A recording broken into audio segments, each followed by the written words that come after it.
సార్లు.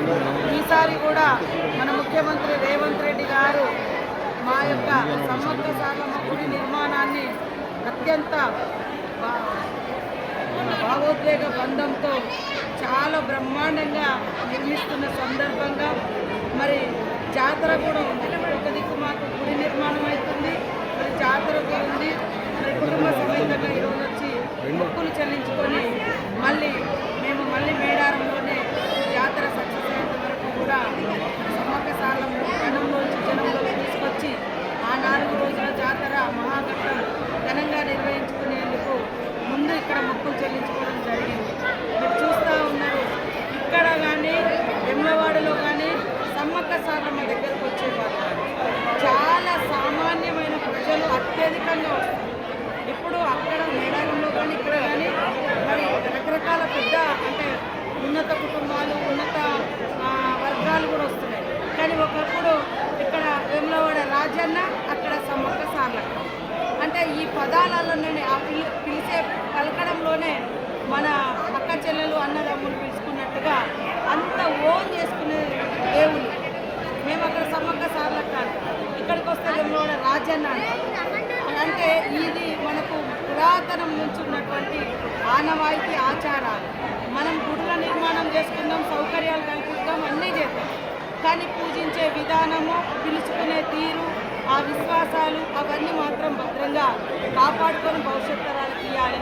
గతంలో మరి గత ముఖ్యమంత్రి గారు కూడా ఇక్కడే వారికి పెళ్ళయిందని చెప్పిండ్రు, కానీ ఏటా 100 కోట్లు కేటాయిస్తామన్నారు.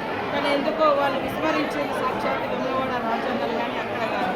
కానీ ఈరోజు మన ముఖ్యమంత్రి రేవంత్ రెడ్డి గారు, మరి ఆది సీనన్న గారు, వీరంతా కలిసి ఉన్నటువంటి మరి మంత్రులు మన శ్రీధర్ బాబు గారు, మరి అదేవిధంగా పొన్నం ప్రభాకర్ గౌడ్ గారు, అదేవిధంగా అడ్డూరు లక్ష్మణ్ గారు, ముఖ్యంగా ప్రధాన భూమిక మరి మొదటి నుంచి భుజాన్ని వేసుకున్న సీనన్న గారి ఆధ్వర్యంలో వేములవాడ రాజన్న గుడి ఇంత బాగా అవుతుందంటే మేమందరం సంతోషపడతాం.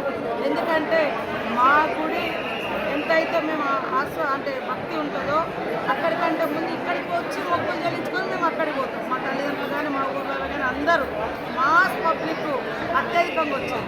కాబట్టి సౌకర్యాలు అనేది కల్పించాల్సిన బాధ్యత ఉంది. మన సీఎం రేవంత్ రెడ్డి గారు సాధారణ భక్తుల యొక్క మనోభావాలను గుర్తుపెట్టుకొని మరి ఇంత గొప్ప కార్యక్రమానికి వారి శ్రీకారం చుట్టినందుకు నేను అంతకుముందు కూడా కలిసినప్పుడు చెప్పడం జరిగింది. అసలు వేములవాడ రాజన్నను కొంతమంది ఏం డెవలప్ చేయొద్దు, ఏదో అవుతుంది, దర్శనం అయితే ఇట్లా అట్లా ఏదో రకరకాల దుష్ప్రచారాలు చేస్తారు. కానీ ఇంత గొప్ప దేవుని దగ్గరికి ఇన్ని లక్షల మంది వస్తున్నారు. కాబట్టి ఇది చేపట్టడం సామాన్యులు చాలామంది అన్నారు. అసలు ఇన్నేళ్ళు ఎదురు చూసడం మనం ఈ గుడి నిర్మాణం కావాలని మాకు వరంగల్లో కానీ మా దగ్గర కానీ మేడారం అవుతుంది. మేడారం కంటే ముందు ఇక్కడ కూడా స్టార్ట్ చేయడం జరిగింది. మేము వాస్తవంగా మేడారంలో ఫస్ట్ గద్దెల మార్పుడే అనుకున్నాం, చిన్న పనే అనుకున్నాం. కానీ చిన్న పని కూడా చాలా భావోద్వేగము, మరి విశ్వాసం, భక్తి, పూజారుల వాళ్ళ అనుమతి ఇవన్నీ తీసుకోవాలంటే భయపడ్డాం. కానీ పూజారులు అనుమతించినాక ముఖ్యమంత్రి గారి దగ్గర తీసుకెళ్ళి ఇట్లా చిన్నగా ఇది మారుతాం అనుకుంటున్నాం అన్న అంటే చేస్తే బ్రహ్మాండంగా చేసుకోండి, మీకు ఏం నిధులు కావాలో చేస్తా.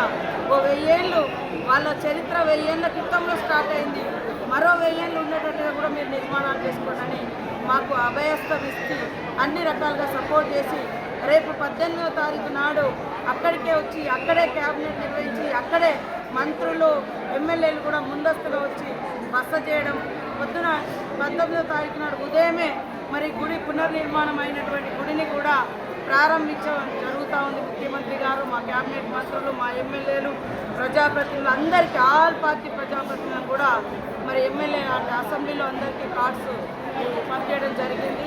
మీ ద్వారా కూడా అన్ని వర్గాలను, అన్ని రాజకీయ పార్టీలను, అందరు ప్రజాప్రతినిధులు, ప్రజలందరినీ కూడా 19వ తారీఖు నాడు 6:30-7 మధ్య నుంచి 8 గంటల లోపు సమ్మక్క సారలమ్మ గుడి పునర్ప్రారంభోత్సవం జరుగుతూ ఉంది. కాబట్టి అందరినీ ఆహ్వానిస్తూ ఇక్కడ కూడా తొందరగా ఈ కన్స్ట్రక్షన్ అంతా మరి సీనన్న పూర్తిగా బాధ్యత తీసుకొని ఫస్ట్ 50 కోట్లు తీసుకురావడం జరిగింది, తర్వాత 100 కోట్లు, తర్వాత 100 కోట్లు తీసుకొచ్చి చాలామంది రకరకాల విమర్శలు పెట్టినా కానీ దైవ భక్తితోటి ప్రజల గుండెలలో ఉన్న విశ్వాసాన్ని మనము మరి గౌరవించుకోవాలి, కాపాడుకోవాలనే లక్ష్యంతో మేము ముందుకెళ్తా ఉన్నాం. ఇక్కడ రాజన్న గుడైనా, అక్కడ సమ్మక్క సారమ్మ గుడైనా, ఇదంతా ప్రజల విశ్వాసాన్ని, నమ్మకాన్ని, వాళ్ళ భక్తిని కాపాడే బాధ్యతగా మేమందరం కూడా ఈ గవర్నమెంట్ మరి సీఎం గారు రేవంత్ రెడ్డి గారు బాధ్యత తీసుకొని పనిచేస్తున్నందుకు, నిధులు ఇస్తున్నందుకు ప్రత్యేక ధన్యవాదాలు తెలియజేస్తూ ఉన్నాం.